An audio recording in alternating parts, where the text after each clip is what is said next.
જન્મ દેનાર માની સાથે શાળાના માસ્તર પણ દરેક બાળકની બીજી માં બનીને તેનો માનસિક શારીરિક ઉછેર સાથે ઘડતરનું કામ કરે છે. ક્લાસરૂમમાં બ્લેકબોર્ડ અને તો રમતના મેદાનમાં સિસોટીના સટાકાથી બાળકને દરેક પ્રકારના ક્ષેત્રમાં ઘડવાનું કામ માસ્તર કરતા હોય છે. એમાં પણ જો બાળકો માનસિક તથા શારીરિક રીતે દિવ્યાંગ હોય તો તેને સમાજના પ્રવાહમાં ભેળવવા તથા પગભર કરવા શિક્ષક માટે હિમાલય જેવો પડકાર બની જતો હોય છે. આજે વાત કરવી છે આવો જ હિમાલય જેવો પડકાર ઝીલનાર તથા દિવ્યાંગ વિદ્યાર્થીનીઓને શાળાના મેદાનથી આંતરરાષ્ટ્રીય મેદાન સુધી પહોંચાડનાર શિક્ષક નીરવ ડાકી છે. દિવ્યાંગ બાળકોને ન માત્ર અભ્યાસ પરંતુ રમતના મેદાનમાં તાલીમ આપીને રાષ્ટ્રીય તથા આંતરરાષ્ટ્રીય કક્ષાએ લઈ જતા સ્પોર્ટ્સ શિક્ષક નીરવ ડાકી પોતે પ્રેરણા સ્ત્રોત છે. તાજેતરમાં દિવ્યાંગ બાળકો અને રમતના મેદાનમાં તેઓનું કૌવત અંગે સિતારે જમી પર નામની એક ફિલ્મ પ્રદર્શિત થઈ હતી. આ ફિલ્મ જેવા જ દ્રશ્યો હકીકતમાં માધાપરના નવચેતન અંધજન મંડળ નામની સંસ્થામાં જોવા મળે છે.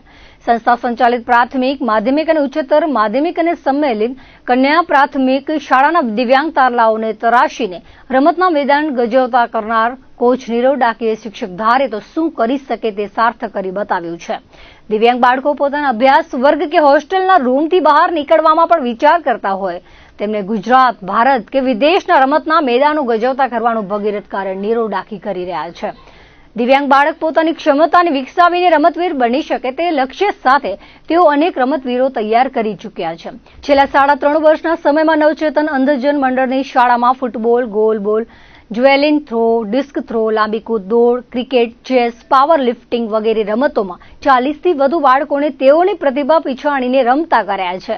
બાળકો રાજ્ય કક્ષાથી લઈને નેશનલ કક્ષાએ ગુજરાતનું પ્રતિનિધિત્વ કરી ચૂક્યા છે. નીરવભાઈ કહે છે કે ભાલા ફેંક, લાંબી કૂદમાં બ્લાઇન્ડ બાળકને તૈયાર કરવો હોય તો પહેલા તો કૂદકો મારવાના માર્કિંગ સુધી કેટલા પગલાં ચાલવું પડશે તેની તાલીમ આપવી પડે છે.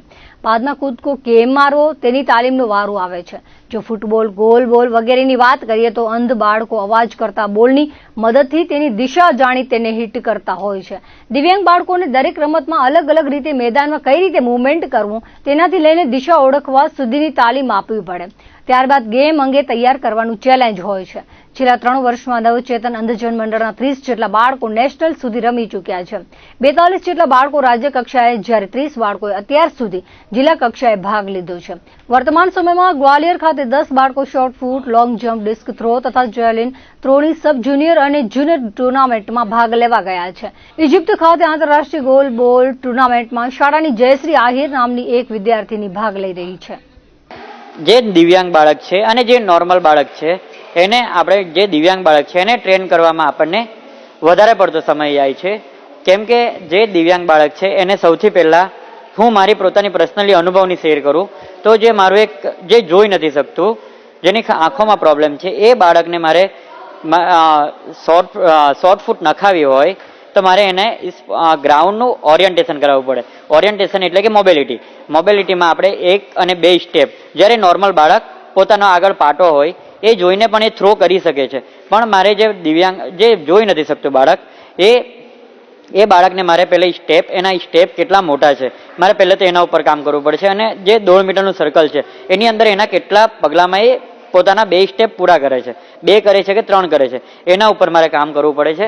અને આ કામ કર્યા બાદ આમાં મને થોડો વધારે પડતો સમય લાગે છે પણ મને સક્સેસ જરૂર મળે છે.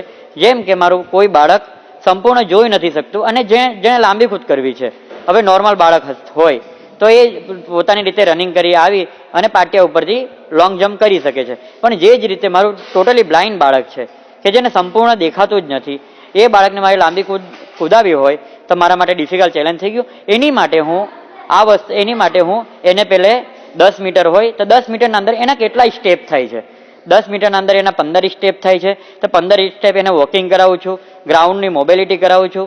અને એ બાળકને હું મગજમાં આ વસ્તુ યાદ રખાવું છું કે મારે 15 સ્ટેપ પછી જમ્પ કરવાની જ છે. હું એક પાર્શલી બ્લાઇન્ડ છું, મને 50% જ દેખાય છે અને હું કચ્છ જિલ્લા, તાલુકો ભચાઉ અને ગામ ચોબારીમાંની રહેવાસી છું. અત્યારે હું શ્રી નવચેતન અંધજન મંડળ માધાપરની સંસ્થામાં અભ્યાસ કરું છું. હું 10મા ધોરણથી અહીંયા જ અભ્યાસ કરું છું. અત્યારે મને કોલેજનું 2nd યર છે અહીંયા અને હું સાથે સ્પોર્ટ્સમાં પણ છું. જેમ કે ફૂટબોલ, બ્લાઇન્ડ ફૂટબોલ છે એમાં હું 3 વખત નેશનલ રમી આવી છું અને એથ્લેટિકમાં હું એક વખત નેશનલ રમી આવી છું અને અત્યારે હાલમાં અમે ગોલબોલ રમવા જવાના છીએ. એમાં હું એક વખત નેશનલ રમી આવી છું. અત્યારે અમે ઇન્ટરનેશનલ રમવા માટે ઇજિપ્ત ખાતે જવાના છીએ. હું હાલ શ્રી નવચેતન અંધજન મંડળમાં અભ્યાસ કરું છું.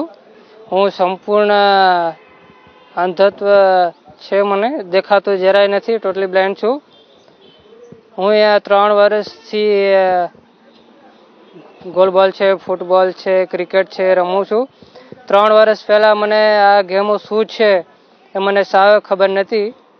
3 વર્ષ પહેલાં અમારા કોચ ડાકે નીરવ આવ્યા, એના પછી મને પ્રેરણા આપી. હું શ્રી નવચેતન અંધજન મંડળ માધાપરમાં અભ્યાસ કરું છું. અમને 3 વર્ષ પહેલા રમત ખબર હતી, પણ એમનું કોઈ માર્ગદર્શન પૂરું પાડવા વાળા હતા નહીં. અને પછી 3 વર્ષ પછી અમને નીરવભાઈ ડાકે, અમારા કોચ શ્રી, એમને અમને રમતનું માર્ગદર્શન પૂરું પાડ્યું.